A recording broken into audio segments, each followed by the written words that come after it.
Hi guys, welcome to Learn Electronics Repair, and this is another inverter. So if you watched the video I made a week or so ago, and I will link it to the description from this one so you can go and watch it, I repaired an inverter, 2500 watt. This is from the same place, so this Finca, which is like an old Spanish farmhouse in the middle of nowhere. You can see the pictures on the previous video. So this came from the same place, and this one is also dead. Now, from the previous repair, it turned out basically the problem with some of the fuses were blown, some of them were not blown, and the ones that weren't blown, it was fairly evident that it had been driven too hard, probably exceeding its ratings basically, which is probably why it failed. But I heard about this job a bit more. So apparently what's happened is that the guy doesn't live on the island all the time. He has some sort of remote security system that he can monitor on his mobile phone, and the security cameras all stopped working, and he came back and went there and found all the power was off. So it wasn't like the place was occupied or these things were doing a lot of work at the time. So that really does not adequately explain why this failed. Okay, but still, this is another dead one, or so they say. So let's see if we can get into it. Might be a little bit, yeah, the bottom comes off by the looks of it. So okay, let's have a look inside first, see if we can see anything obvious. If not, then let's try powering it up. I have noticed, by the way, that they have a sticker here for, like, you know, numpties, because it's saying note this way is the AC output. Well, if you just bought an inverter, you'd probably think that, wouldn't you? This is probably to stop people trying to plug into it, I guess. Yeah, but then again, how would you plug an input into that, because it's a male? I'm not even going into that one. Okay, so yeah, let's get the bottom off this. And this is what's inside it. So this is very similar to the previous one I had. And because I worked out how that one functions, I know how this works straight away. So basically, these are switch mode power supplies. This has 10 of them in here. We have 10 fuses, okay. So these are switch mode power supplies, but different to your typical switch mode power supply like an ATX or a wall wart. This actually takes a low voltage DC and drives the transformer to step the voltage up, but they do run at high frequency like a switch mode power supply would do. And there'll be a chip down here, possibly this one we can look at in a minute. There's another one under here somewhere. Okay, one of these will be driving this, probably in the region of hundreds of kilohertz. And what these do is they step the voltage up to charge these capacitors. Now, these capacitors, you can see 1000 microfarad, 400 volts. No, sorry, 100 microfarad, 400 volts. So these are all in parallel with each other. I think we can pretty much see that, okay. In fact, there might be a pair and an inductor and a pair. No, it looks like they're in parallel. So these will charge up to about, I'm guessing, 320 volts. So to do that, the output from these switch mode power supplies needs diodes. It needs to be rectified. And either these or these, probably these are the diodes. So they effectively take the high voltage AC at high frequency from here and charge these up. And then we've now got about 320 volts DC. And then we have these MOSFETs on the output. So this is your live and neutral coming out, okay? And what these do is they chop up that 320 volts and they chop it up at 50 hertz. That's how you get the 50 hertz AC coming out of here. This will be more square wave than sine wave. There's probably some filtering on it, so it might be a bit more sine-ish, but it's not exactly a sine wave. But that's how it's working, okay? At least to my assumption from the other one I repaired. We have a few chips on here, as I mentioned. This one is probably something like TL494 or 5 something. LM324. Okay, that's an op amp. Quad op amp. LM393 dual comparator. That's the same as the other one. Notice there's a Looks like a fuse here. There's a buzzer. Looks like a fuse. That's just a buzzer. Okay, what else do we have down here? We have another chip. This one looks like the markings have been scraped off, but I'm thinking this is going to be a switch mode or pulse width modulator, probably like a TL494, or I think the other one had a 595 or something in it, probably something like that. There's another IC here which I can't read the number, or not easily. It looks like it has just clear varnish over that one. I probably can just about read that one. What is it? A little bit hard to say, but if I need to find out, I'm sure I can. And then some CMOS chips. Okay, so that's what's inside it. So, like the other one, the first thing to do is going to be check all the fuses. That's fine. That's fine. Fine. Fine. They're all okay. That's okay. That's okay. That one is okay. The same, okay. This one's a little bit bent, but I'm sure I can get to it. Reads okay. So all the fuses read okay. I think then I'll actually try to power this one up and have a look to see what happens. Okay, it says this will take 148, let's go with 150 amps at 12 volts. But there's no load attached at the moment, so this is a 5 amp supply. This should at least power the thing up if it's working. Let's see what happens. And it's drawing no power at all, but the switch is, no, it's just switched on. Okay, so this is just not doing anything, okay, no power. Right. Let's just check nothing silly is happening. So this is 12 volts, this is ground. Do I have anything? Yeah. Well, sort of. So that is ground. Middle of this thing isn't for some reason. Strange. Okay, it is now. Fair enough. So 12 volts going in. Right. I think next I need to figure out, if I can, what is driving all these power supplies. I mean, there's a lot of MOSFETs over here, and this will be the low voltage side of it. So we're going to find, like we saw on the other one, and let's just count the devices. 2, 4, 6, 8, 10. 2, 4, 6, 8, 10. Yeah, so there's 20 devices, 10 power supplies. So effectively we have a center tapped primary, okay, with the center tap connecting to the negative, and then these MOSFETs switch and turn and connect either end of the coil to the 12 volts alternately at high frequencies. That's how it should work, okay? Well, I'm sure I will have to take the PCB out if I need to change anything, so I might as well take it out now to help me see what's connected to where. Okay, so it looks like just a lot of screws along here, and then this should lift out, yeah, and the load there. So let's get this PCB out.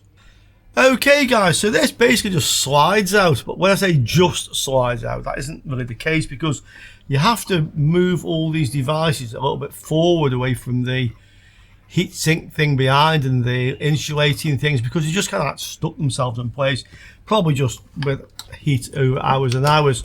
And these were the worst ones, and you can see that some of these got damaged or broken in the process. But I'm not really too worried about that, because they actually are like little sleeves or condoms that go over the entire device. And if I can take them off and put them on the other way around, then if the broken bits towards the front, it's not going to cause a problem electrically, yeah. So that's what I think I will do with them. But first of all, we need to figure out what's wrong with this. So I'm going to have a look to see if I can see what these chips are down here, the ones that I couldn't read the markings on. I'm confident enough that something here is going to be driving this lot, and I want to try and find out what that is, and then that's probably the place to start to see if that chip has any power, if it's running, etc. Okay, so I'll see if I can just figure out what these are. Well, actually, I probably don't even need to go quite that far, because here, look, TL598CN. This will be driving those MOSFETs. I know this part number. This is basically the same that was in the other inverter. This, I think, just has lacquer on it, so I'll see if I can get it off, but I already know the other chip is the one I'm interested in. And in fact, it came off easily enough. Can we read the marking on this one? Yeah, we can. TC4018. That's probably some sort of CMOS chip, 4018. And CD4060. One of the first things you'd probably look for is just like testing all these MOSFETs to see if anything is short. That's not so easy with this, and also we should understand that these aren't short from what we've done already, but I'll come to that. So first of all, do we have any shorts down here? So we have, basically, you can see the pins of the MOSFETs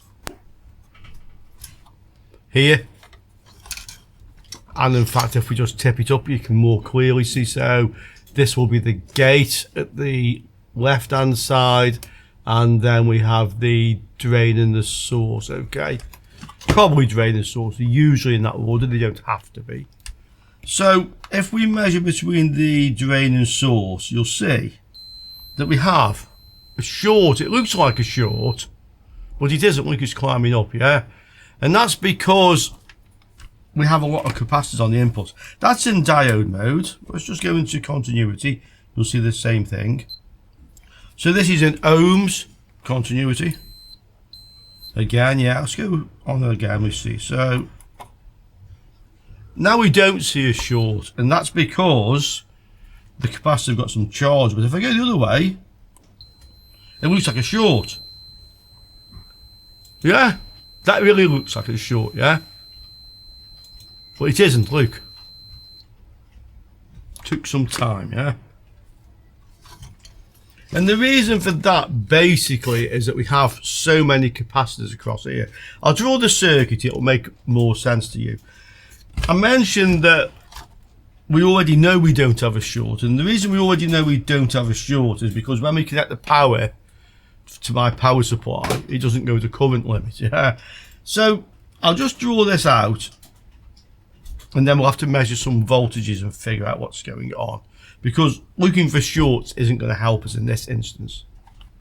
So the basic circuit we have is we have a center tap on the primary of the transformer. So we'll draw primary winding, okay, like so. There's a center tap. Now this point is connecting to plus 12 volts. Actually 12 volts coming in, okay. And then from either end of this coil, we have a MOSFET, like so. Gate, okay. And all the MOSFETs connect to ground. And there's 2 of them per transformer. We have 10 transformers, so we have 20 MOSFETs, okay. And then we have another one, so exactly the same thing, we'll just draw it again.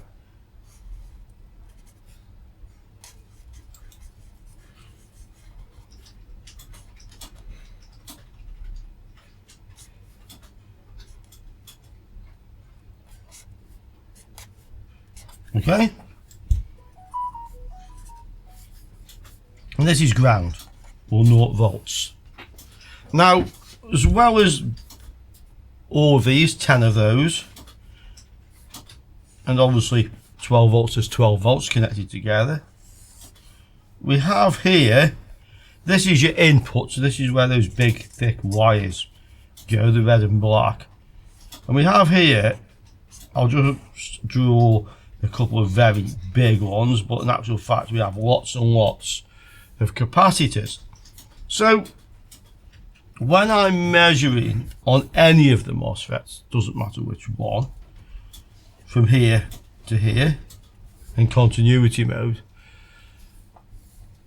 I have a current path through the capacitors until they charge up. So if I'm putting the positive lead on here, positive end of the capacitor, this capacitor starts to charge up. But while it's charging, it's effectively a short or a low resistance, and that's what I see. And after a while, the reading starts to climb up and the short goes away. And that's because there are so many capacitors. The capacitance is very, very high, and it takes time for my multimeter to get enough current into the capacitors, because it's not supplying much current when it's in continuity mode, to charge them sufficiently so that short goes away.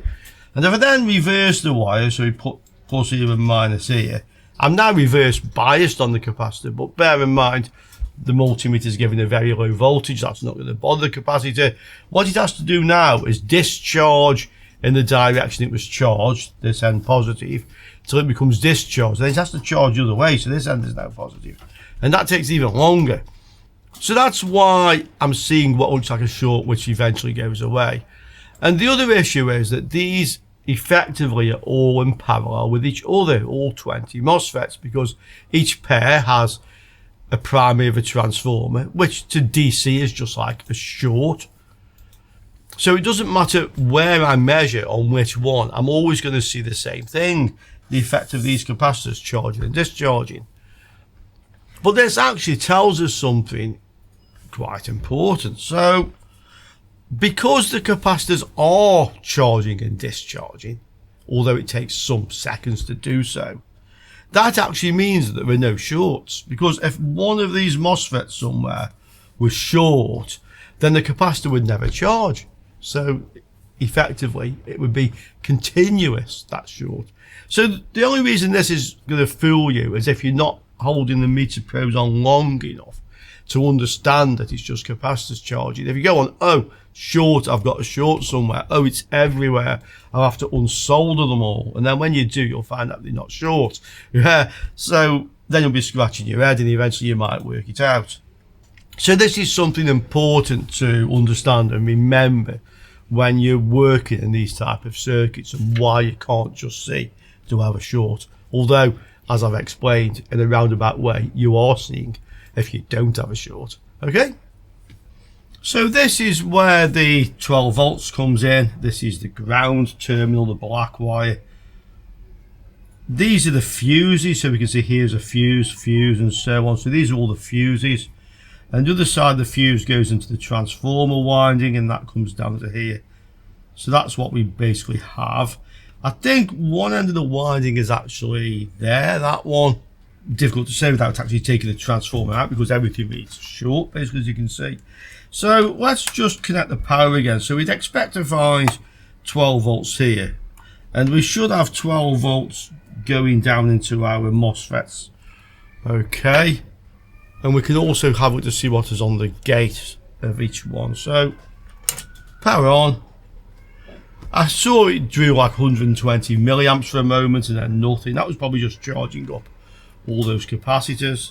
So yeah, 12.5 volts, and that should come to our MOSFETs. That's here. Yeah, that's on the drain. This is the source, that'll be 0. So what's on the gate? Well, the gate is 0, and it looks like all the gates are connected basically together. I can see a track running along the edge of here, and that will go to whatever is controlling the gate. So basically it's not drawing any power because none of the MOSFETs have any drive. There's nothing to turn them on.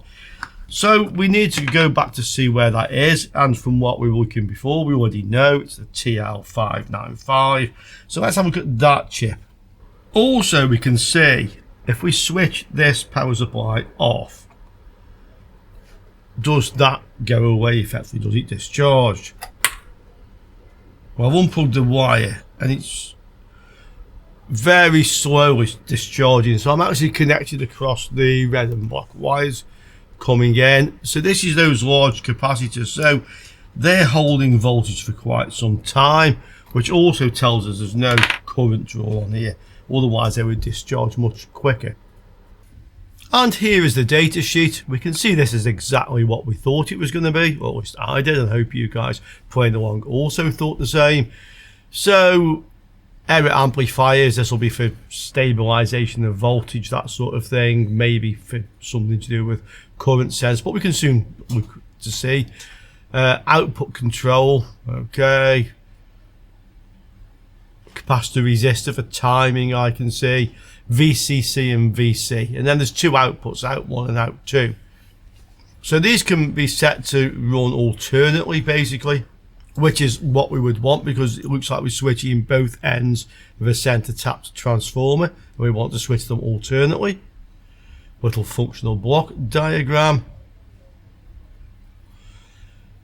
There's a reference. Now, this is something I always like to check, because if I want to know if a chip is working or not, once I've tested, does it have any power, is the reference there, because this reference regulator is built into the chip. So if there's no reference, either there's a short from here to ground, or literally something wrong with the chip, okay? So supply voltage between 7 and 40, I'm guessing 12, that's what we have coming in. The reference voltage out is typically 5, okay? There is one other power pin we need to look at, and that's this one, collector voltage, or VC as it's actually called, although it doesn't specify it here.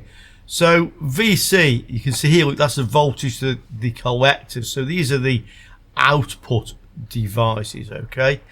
When I say output devices, on the output of the chip itself. So we need to have a positive voltage here, which could be up to 40 volts. I suspect it's probably going to be 12, but we'll have a look. So pin 11, pin 12, and pin 14 are going to be the interesting places to look, and we need to reference that to pin 7, which is ground. So that's where our black meter lead goes. So pin 7 of our chip, you would expect goes to the black lead coming in. Yeah, ground. Here it is. And it does, and we're going to wait a few seconds to make sure this is not something strange because of these capacitors, but no, that's fine. So that's ground, so we can connect our black meter lead here, and then we can probe on the other pins and see what we have. Okay, so 11, 12 and 14, and we know what we're going to expect. So 11 and 12, a supply voltage, probably both 12, we will see, but certainly a voltage, and 14 should be 5 volts, that's coming out of the chip, okay?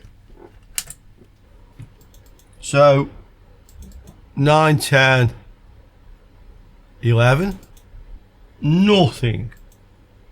12, nothing. So in that case 14 will be nothing because the chip has no power. Okay, so this has no power. Now we need to see where does that come from, or rather where should it come from. Well, 11 and 12, and they may actually both be connected together. They may both be the same voltage. In fact, we can easily check that. Are these connected to each other? Yes, they are. So they're both the same voltage. The most obvious place it comes from is the red wire coming in, 12 volts, but it obviously doesn't. In fact, I just see something going on there with capacitors charging, or discharging rather. So it doesn't go to there, but we know that anyway because there's no power on here, okay? So it probably does come from there via something or other. Where is something or other? Well, I don't see anything obvious like a voltage regulator down here. I do see a power device that could be a voltage regulator, although it's marked Q1, which would suggest it's a transistor. Let's have a look.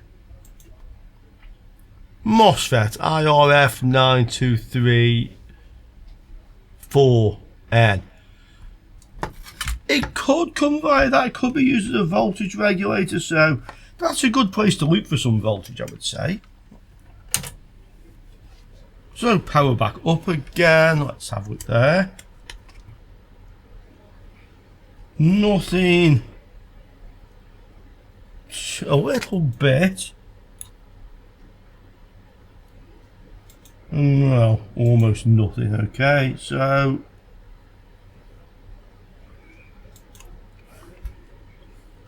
is that an N-type MOSFET? Let's have a look at the data sheet. Okay, it's actually IRF9Z34. I mistook the Z for a 2. It's a P channel, so you would assume that the voltage positive would be on the source. I'm seeing a little bit of voltage there, but nothing to write home about. Is there any shorts around the amp? So I'm just have a look on that MOSFET, or rather actually thinking about it, I'll look on the PWM chip on the 11 and 12 where we have no voltage. Is it short?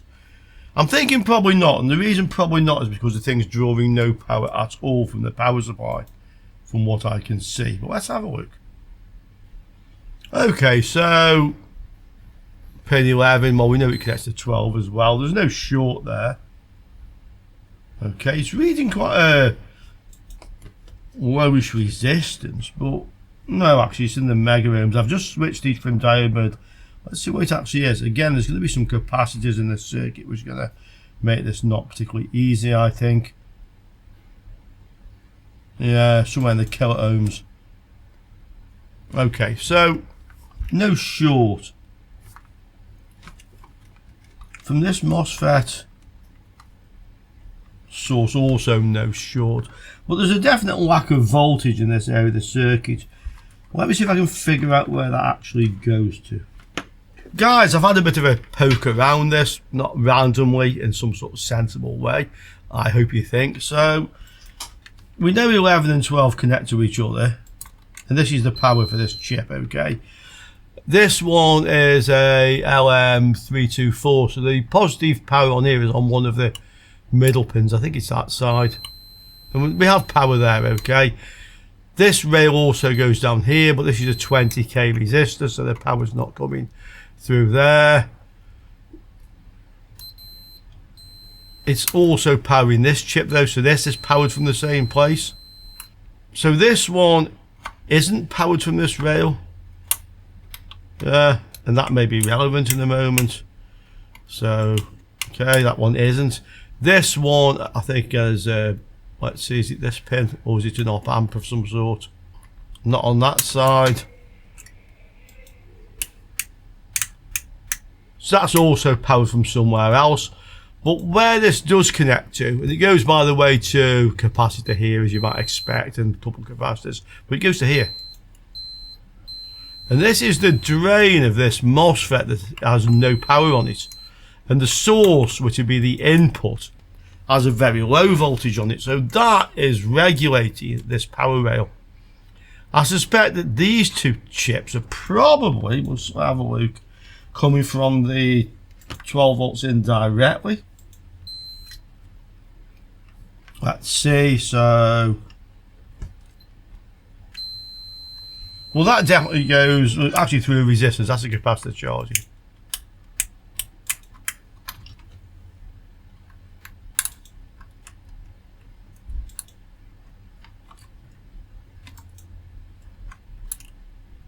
Still not sure where that's powered from. I'd have to look up the data sheet to find the power pin if I need to. And that one. So they're both still powered from somewhere else. But this is certainly powering the chip that we're interested in, and some of the others. So we need to have a look to see where the source of this P-channel MOSFET goes to. I don't think the MOSFET itself is faulty. There's nothing on the gate, but if there's nothing on the source, or practically nothing, there's almost nothing there, it can't pass any power through anyway, no matter what's on the gate. So let me see if I can figure out where the source of that goes to. This chip actually is CD4013, so I looked up and this is in actual fact the power pin on this, so I know that now. This is power on the LM393, I know anyway. And those also connect to each other, and a good guess, they go to the source of this MOSFET. So whatever power's coming in to this MOSFET also goes to these two, positive supply. And then the output of that, which will be regulated to another voltage, supplies all the other chips. So that's how it all powers up. So we definitely now need to find out why we have practically no voltage on here. The first thing I will do is look to see, do we have a short maybe? Or a near short, there is a little bit of voltage there. So from here to ground. Well, it's reading like a diode junction. I would have thought that probably must go open, but there was probably some resistance here. So go to ohms range, try again. Yeah, it reads open on ohms range.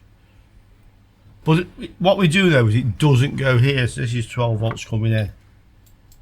Okay, just the thing with capacitors charging that we know about. Right, let's see if we can figure out where that comes from. Well, guys, that connection goes to this end of this diode, okay? And we're in diode mode, and the diode tests okay. So I couldn't exactly see where that goes on this side, but on the other side of the board I can see it heads off in this direction somewhere, and I took a bit of an educated guess here. And the educated guess was it goes to the on-off switch. And it does. So this end of the diode goes to the on-off switch. And the other side of the on-off switch, well, it doesn't matter what I do with the switch, because the little bitch, and it's a bitch this one, doesn't work.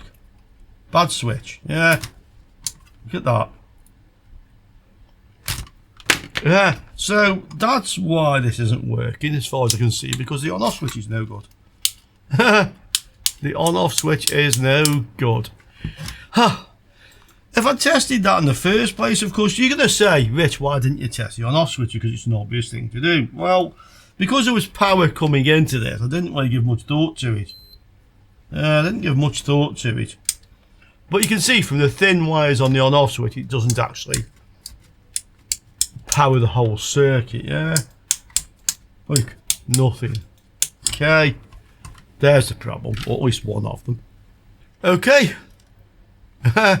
Let's see if I can find another one that will actually fit inside here. So let's see if this fixes the problem. Switch off. Just see resistance, switch on. Okay, that switch works. Does this thing power up now? Yes. Okay, drawing less than an amp. Switch it off. Yep. Okay, so I'm going to put this back together and I'm going to test it to see if it's actually working.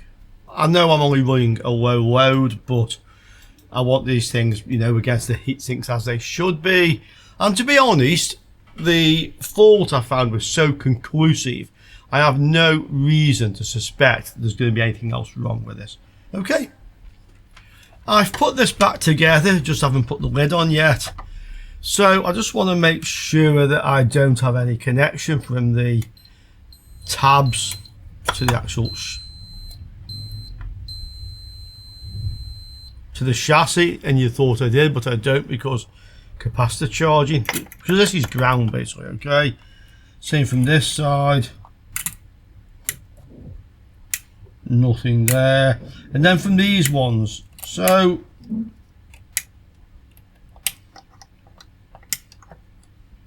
these are the ones with like these little grey sleeves over them, and they got damaged when I took this apart. So I've turned them around so that the good side is against the metal.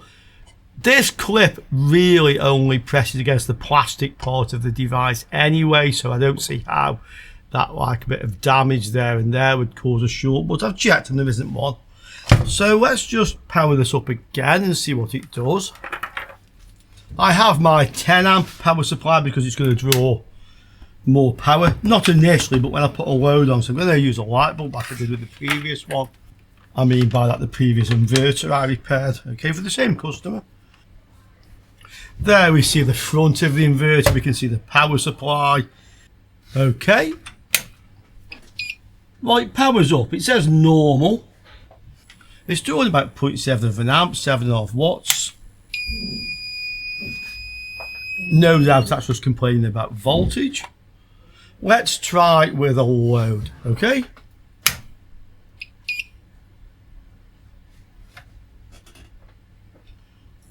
There.